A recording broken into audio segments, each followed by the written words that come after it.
శ్రీగురుభ్యో నమః.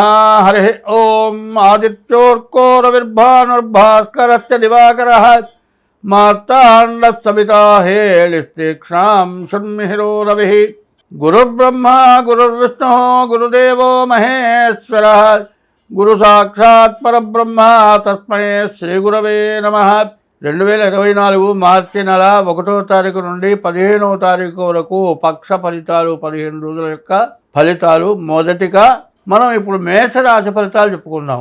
ఈ మేషరాశికి 6 గ్రహాలు బాగున్నాయి. బాగుండని గ్రహాలు రాహువు గురువు తప్పితే మిగతా గ్రహాలన్నీ బాగున్నాయి.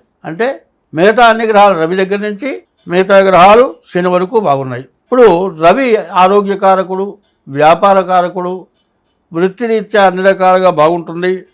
తర్వాత ఏకాదశంలో రవి బుధులిద్దరూ కలిసి ఉండటం వ్యాపారానికి బాగా ఉపయోగకరంగా ఉంటుంది.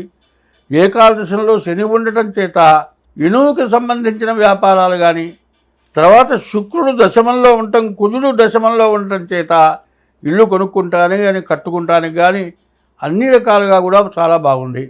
వ్యాపారస్తులు ఇల్లు కట్టేవాళ్ళు కానీ, ఇల్లు అమ్మేవాళ్ళు కానీ, ఇంటికి సంబంధించిన మెటీరియల్ అమ్మేవాళ్ళు కానీ, మరి వివాహానికి సంబంధించిన మెటీరియల్స్ బంగారం కానీ, వస్తువులు కానీ, గుడ్డలు కానీ ఇటువంటి వాళ్ళు అమ్మేవాళ్ళు కానీ అందరికీ కూడా బాగుంది.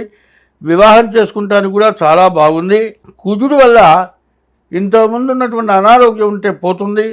తర్వాత రవి బుధులిద్దరూ కలిసి ఉండటం వల్ల ఇంతకుముందు ఏదైనా ఆస్తులు ఎవరి స్వాధీనంలో ఉండి కబ్జా చేసి ఉంటే అటువంటివి తిరిగి రావడానికి బాగా అవకాశం ఉంది.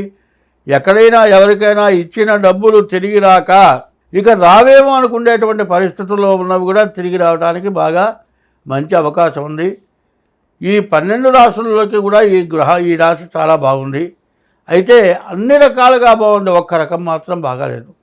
అది ఏమిటి అంటే రాహువు కేతు మధ్యలో ఏ గ్రహం కూడా లేదు. అంటే దానికి కాలసర్పయోగం అంటారు. రాహువుకి 7ంట కేతు ఉంటాడు, కేతువుకి 7ంట రాహువు ఉంటాడు. ఈ 2 గ్రహాల మధ్యలో ఏ గ్రహము లేకపోవటానికి కారణం కాలసర్పదోషం అంటారు. ఈ కాలసర్పదోషం ఎట్లా ఉంటుందంటే పనంతా కూడా అయిపోతుంది, చివరి దాకా వచ్చి కటిక్కిన ఆగిపోతుంది. ఎట్లా ఆగిపోతుందా అంటే పెళ్లి సంబంధానికి పోయినాము, అంతా అయిన తర్వాత అక్కడ పక్కన వాళ్ళు తెలిసిన వాళ్ళు ఉన్నారనుకోండి, అవండి బలానా పిల్లని చేసుకుందాం అనుకుంటున్నాం, ఏంటి గత పర్వాలేదా అంటానికి, అమ్మో అమ్మాయా నాకెందులే అంటాడు. వాడు ఏం చెప్పాడు, నిజం మాత్రం అక్కడ ఏమీ ఉండదు.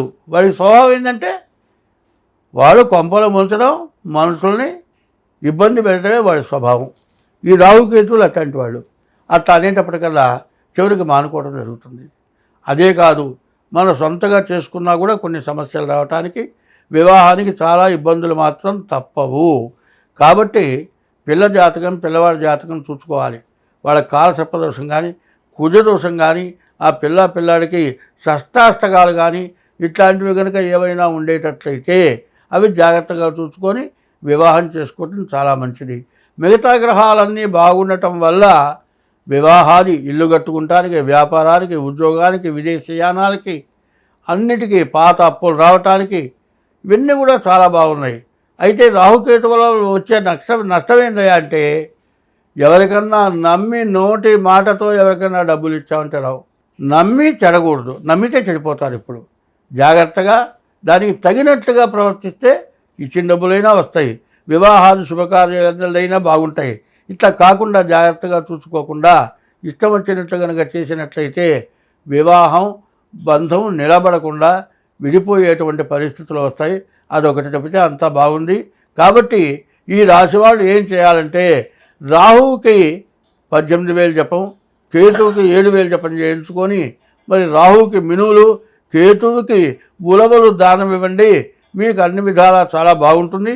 అయితే ఇప్పుడు నేను చెప్పింది రాశి ఫలం తప్పితే వేరే కాదు. మేషరాశి, ఈ మేషరాశి వాళ్ళు మేషరాశిలో అశ్వని, భరణి, కృత్తిక, మొదటి పాదం వరకు మేషరాశి.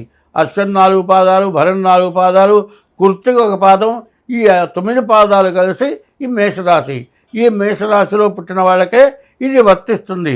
ఏదో పేరును బట్టి నాది నక్షత్రం అనుకోకూడదు, సరిగ్గా జన్మ నక్షత్ర రీత్యా చెప్పేది. ఇంకా ఏదైనా తేడాలు ఉంటే మీ డేట్ ఆఫ్ బర్త్ ద్వారా మీకు జాతకం చెబుతాము. మీరు ఫోన్ నెంబర్ ఉంటుంది, మీరు జాతకం లేని వాళ్ళైతే హస్త సాముద్రిక ద్వారా కూడా చెబుతాము, మీరు సంప్రదించవచ్చు. స్వస్తి.